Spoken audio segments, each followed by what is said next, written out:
What is Hungary to us, or we to Hungary? Hi, Paul Krugman here. A Saturday morning update ahead of the big election in Hungary, taking place tomorrow. The eyes of the world are upon Budapest. It's a little odd that Hungary is so much the focus of a lot of people, myself included. It has about the same population as New Jersey, about a quarter of New Jersey's GDP. It's not a big place, but it's symbolic. It is a role model for right-wing authoritarians everywhere. It's a democracy still has formally the institutions of democracy, but has for the past 16 years been a one-party state ruled by a right-wing authoritarian ethno-nationalist regime that enforces its will partly by rigging elections, partly through an extensive system of crony capitalism that rewards its friends and punishes its enemies. In other words, it's a MAGA kind of place. It's what they would like to do to the United States, although with less sophistication and more brutality.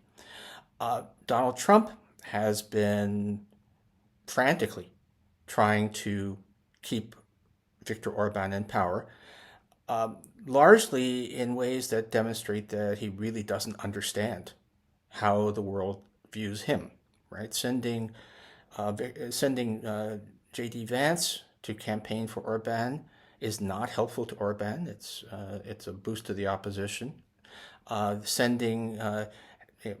Spewing frantically on Truth Social about how important it is that Orban win is, again, a gift to the Hungarian opposition.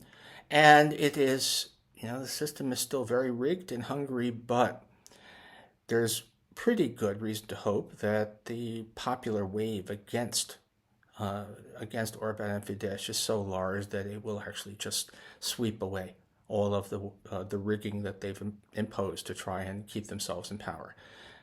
We'll be watching the polls eagerly tomorrow. What struck me, however, as something new is that lately, at the very end, Trump is now saying, oh, elect Orban and I will help you out economically.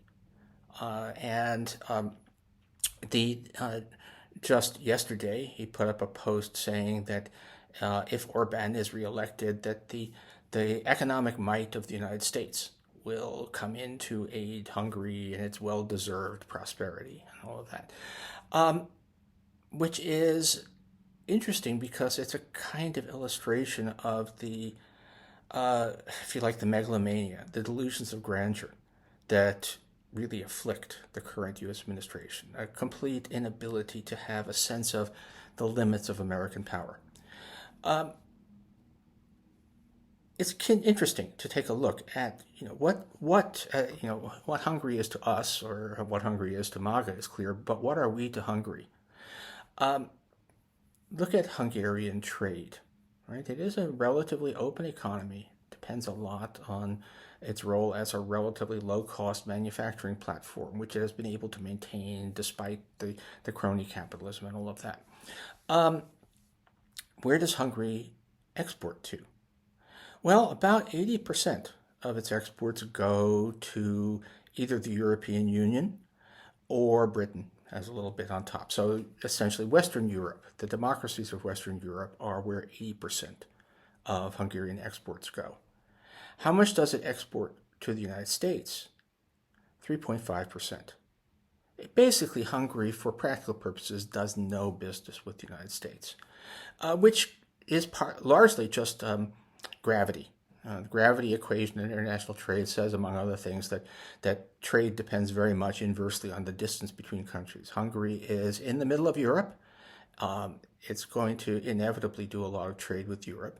And that's even larger because the special role that Hungary has taken is that of being a manufacturing platform for relatively low-wage pieces of the European manufacturing sector.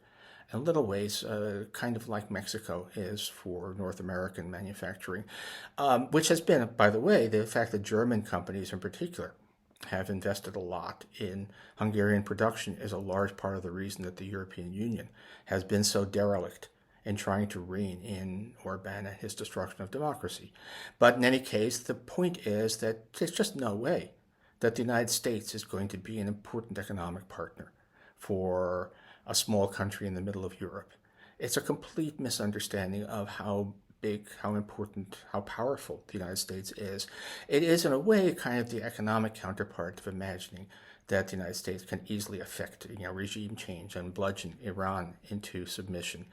This is not who we are. It's not our role. We are not big enough. We are not the sole global superpower, and in any case, being a superpower isn't what it used to be. So all of this will be ignored by the Hungarians. The one thing that may happen is that the clear message that Trump favors Orban may be maybe the straw that breaks the camel's back, maybe what the final tipping point that removes Orban from power.